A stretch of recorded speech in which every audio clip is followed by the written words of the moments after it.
Hi, I'm Emma, and I've lived with type 1 diabetes for 13 years. And I'm Samantha. I lived with type 1 for 16 years now. And Emma and I are going to talk about navigating diabetes in relationships.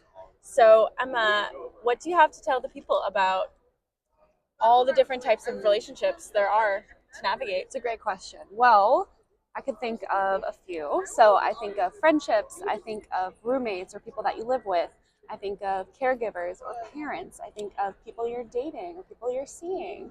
But yeah, I think the first thing I'd want to jump into is probably friendships and how to navigate that because that's going to be a really important thing to discuss with your friends. So I'd say there are different levels of friendships, right? So you have your close friends, maybe you have your acquaintances that you don't know. It's totally up to you about how transparent you want to be about your diabetes. But I think it's really important to at least have one person that knows how it's like or what it is like to live with diabetes and what they can do to help you in case you're in a situation where you might need assistance.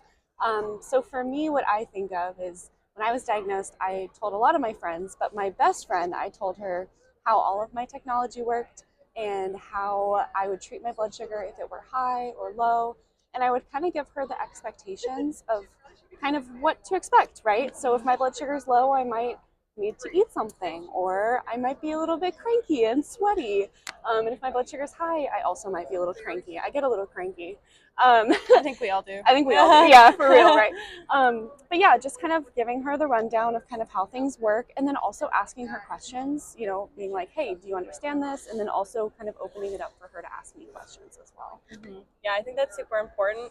If you're comfortable, as to what I do is I'm always like, you guys can ask me anything. Like I love to ask questions, but FYI, not every diabetic is. So I'm like a safe person to ask, and that's something that you have to figure out with your own friends, and kind of what support you need from them. But it's really important to have that conversation because your friends won't know how to support you if you don't mention it. So like my best friend would sometimes carry like fruit snacks on her, or we'd have juice box races, and just like someone that I try to explain my diabetes, but I'm like, I know you don't understand any of this, but can I just like unload? And she'll just smile and nod. And I'm like, that's exactly what I need from you. But also, it's okay if people aren't comfortable with that. Yeah. Sometimes it takes people time to be comfortable with kind of all of that information, and that is also okay. You don't want to make anyone like pressure anyone to kind of be too involved or anything like that. But I would say, mostly in my experience, people have been really, really open and receptive to learning about my diabetes because it is such a big part of my life. So Yeah, 100%. And I think like anytime you like enter a new space, like whether that's a new job or school or something, like you mentioned something that's really important. Not everyone has to know about your diabetes. You can share that if you want, but I feel like it's super important to not be like, hi, I'm Samantha, I have diabetes. Right. Unless you want to do that. Unless you want to do that's that. fine too. But you are more than your diabetes. Yeah. Diabetes does not define you. Yes, classic. But it can be part of who you are. Yeah, but it's important to have those conversations. Yeah. How about we move into like roommates? Roommates. This is a great question. Maybe my roommate is watching this. If so, hi. But basically, what I did when I went to my university is I actually met my roommate before we moved in, and I told her kind of everything that she needed to expect. So kind of similar to what I talked about with the friends. But I also gave her information about kind of who to contact if something was wrong. So, and I want to hear what you have to say about this too. So let me make this brief. Basically, what I did was I told her, who to contact, what to do if my blood sugar was low and my Dexcom was going off. Who to contact, what to do. Okay, cut that out. Anyway, I'm not very concise. I want to hear. Okay, but basically, I would just give her like the emergency contact to reach out to, and also, where my snacks were located. I'd ask her just to respect that. And if she wanted one, that's fine, but ask me first. But yeah, what about you? So something that I did with all of the roommates that I had throughout college is we put on our emergency contact information on our fridge. So not only for me with diabetes, but also for them, it's like I don't have regular contact with their parents, and you're not going to have that information if anything happens for either of you. So I think that that's like a kind of a safety net. And then with some roommates, I've like gone through the whole spiel and I've taught them everything. But that was more of that they really wanted to learn. I think the important things to touch on are that they know you have diabetes. So If you important. have low snacks, if you have, you know, like needles, like making sure that you have them put away and you're using like safe practices with that.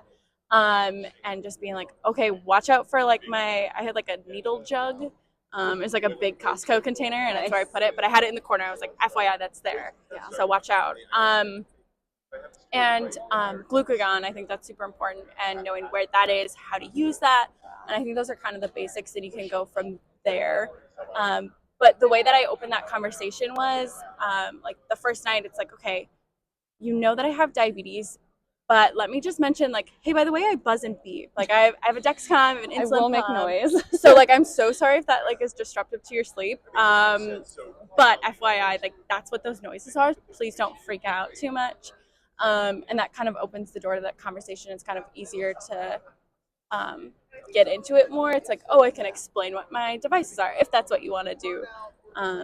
But yeah, alter comfort level. Yeah, and for me also, I need to work on this. Just I'm gonna be transparent. I need to work on this, but sometimes I don't hear my alerts. So when I was in college, I would tell my roommate that if she ever heard anything and she didn't see me wake up, or like actively check on it, I would just tell her to throw a pillow at me. And you don't have to do that, but like that's what worked for us. So she would just throw one of her pillows at me, and it would wake me up, which is perfect. And she was really willing to do that.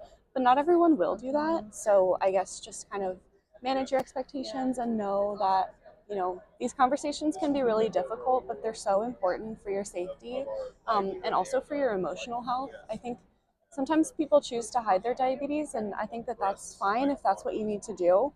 But for me, I think hiding my diabetes would cause me a lot of stress, knowing that if something happens and people don't know what's going on, you might not get the treatment that you need right away. So I think it's really important. And as a former RA who dealt with a lot of roommate I was conflict, also an RA, yeah. you might not have a very positive roommate experience. They might get really annoyed that you buzz and beep, and they might eat your low snacks. So it's important to set those boundaries. But if you have issues, like, know that you can talk to your RA and you can try to get out of that situation. And that's something that you can talk to like your disability office about and just kind of figure that out, because you need to be able to like manage your diabetes and not have that affected by your roommate. So don't put it up. Don't put up with it. Protect your peace. Talk to your RA.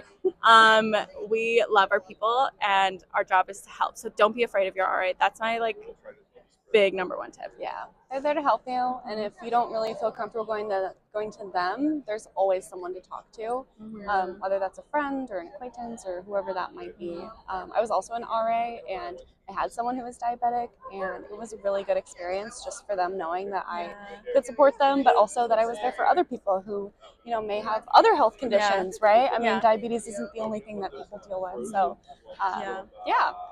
Love my diabetic residents. They're so nice. Okay, let's switch gears to relationships and dating. Ooh, okay, so I think I touched on this in another video that you may or may not have seen, but I kind of talked about how it's really up to you what you want to disclose, kind of similar with the friend situation. For me, I would disclose on a first date. I'm in a long-term relationship, and my partner is very supportive, but it definitely takes time to like build that relationship. And I got really lucky with my partner. But not everyone is going to have a great experience with dating at first. And I think it's really important for you to disclose, but it's totally up to you when you do that, right? Maybe you don't want to do that on a first date. Maybe you don't want to do that on a third date, but really ultimately it's going to be up to you and your comfort. But I think it's important to disclose at some point, right? Because it's such a big part of who you are, and ultimately you're going to be either taking injections or pulling out your pump, or maybe your phone for your Dexcom or your Libre. So yeah, I guess maybe sum me up here. Do you have any additional advice? I feel like I've approached like disclosing diabetes differently, and every single person that I've dated, and navigating that, it's like sometimes it's like, all right, like on a first date, it's like, this is a lot. Like I feel like I've maybe mentioned it, and then it's like, oh, we're only talking about my diabetes, and we're not getting to know each other, and I'm more than my diabetes. It's a fun topic for some people too. Yeah. And, like, I understand having the questions, but I know that someone we work with like pretty closely, like they've said that they limit it. They're like, okay, I need to tell you about something, but I would really prefer if we keep it to 5 minutes. just because it is a big part of who I am, but I also want to get to know you for who you are. Yeah. And I'm happy to answer more questions, you know, if we continue this, but Yeah. I think it's okay to be like, this is my boundary and this is where I'm comfortable and this is what I want to share.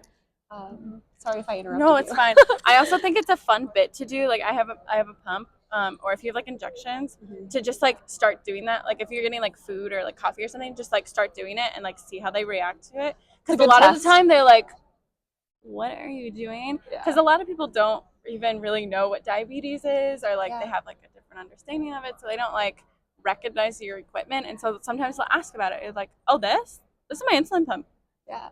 And you open the door in like kind of a fun, casual way. Mm-hmm. But honestly, you know, it will be different with every single person and your comfort level. But Absolutely. definitely, I think it's important to maybe at least mention it early on as like a safety thing. Yeah. You know? Yeah. Exactly. Especially refer to our resource hub and our sex and diabetes info. There's some great stuff. Really awesome information. But yeah, refer to that also. Yeah, and I think it, as far as like relationships go and like partners, your support will look different. So like Absolutely. you have to figure out what works best for you. I know that I get really annoyed if whoever I'm dating is like, "What are your numbers? Like, did you check? Did you give yourself insulin?" I'm like, "I don't need you to manage my diabetes." It's different to be like, "Oh, like, what are your numbers at? Like, do you need something? Like, can I get you something?" And I mean, that support will look different. I know some people enjoy when like their partner like will check their blood sugar for them, and I ask my partner to do my set changes sometimes. Yes. And it's actually kind of fun to I see how love they like do it. walking them through it and like having them like figure it out and kind of get involved too. Yeah. It feels nice to let go a little bit for a second. Obviously, if you trust the person, right? It's always important to know if you're trusting or, you know. I feel like this isn't a first date thing. This is no. like, Oh, yeah. No, like, this is more of a long term. yeah, this is like you're in a relationship, you're seeing someone, get them involved, and open the door for questions. And yeah. One other relationship I think of is like a parent or guardian. Yeah. And I'm curious what your experience has been with that. If you have anything to say. So for me, my mom was super involved, my dad too. But my mom really emphasized independence, and so she really pushed me to like make my own calculations, and she would double check and do my own site changes and stuff like that, and get me to a point that you know, growing up with diabetes, obviously it looks different.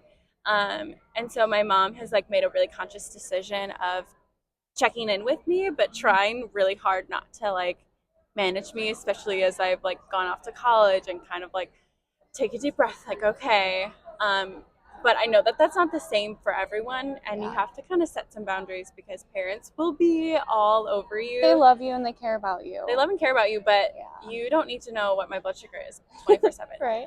And if you have like devices that share, like Dexcom and I think Libre, you can follow people. You know, sometimes people love having that safety net of like making like, oh, someone I love can see what my blood sugar is and can like check on me, and if something happens and they're like, oh, you're not coming up from a low, they can message you. But I know for me, I personally hate that because I just know that like my parents, though they love and care about me, would be messaging me all the time like, what happened, like why is your blood sugar really high, like why is your blood sugar really low, like are you treating it? It's like I got it. I think I have a similar but a little bit different experience than you. So I still have I'm 23. I still have my mom follow my Dexcom. I have my partner follow it. I also have a friend follow it too. And I tend to, so when I initiated that, they actually were interested in following my Dexcom, and I was totally fine with that. But that's, you know, once you have that, things may or may not change, right? So over time, you know, maybe a friend isn't as close as they used to be, and maybe you want to, you know, remove them from that follow. I think that that is 100% your choice, and it should be up to you what you're comfortable with and who you want to see that information, because it is private information, right? I mean, it's a big part of your life. And for me, my mom is super supportive, and she calls me in the middle of the night if my blood sugar's been a little low for a little too long. And I think that that support is really important for me. But again, that's not going to look the same for everyone. And then also for my partner, for them to see the blood sugar, that I think that's been really important, because sometimes I just get busy and I just don't look at my phone. Yeah. And so it's actually kind of nice to have a little bit of a safety net. But again, if you don't feel comfortable sharing, that is okay. Like, we are here to tell you that is Yeah. fine. You know, it's totally up to you. I feel like I had something very, Mhm. very exciting to share, but now I can't remember. That's okay. My But blood either sugar way, is low. So maybe on that note, call it good. we'll call I it don't know what good. mine is. Let's see. Mine's also low. Oh, wait, what am Wait, I what's at? yours? Okay, Oh my gosh. mine's 69 going down with a diagonal. Oh, I have no signal, but I'm in the red. So we should check that. We should Totally. check that. But anyway, if you ever have any more questions or content, or if you're curious, reach out to someone. And Reach we would out to be happy someone. to help. Check out the resource hub. Yes, the resource hub is so good. I've used it so many times. I know. So many times. There's a lot of good things. Yeah. I will have a featured post soon. You will? That's Time and cool. range. Ooh. Check it out. Love it. Okay. Look forward to more content.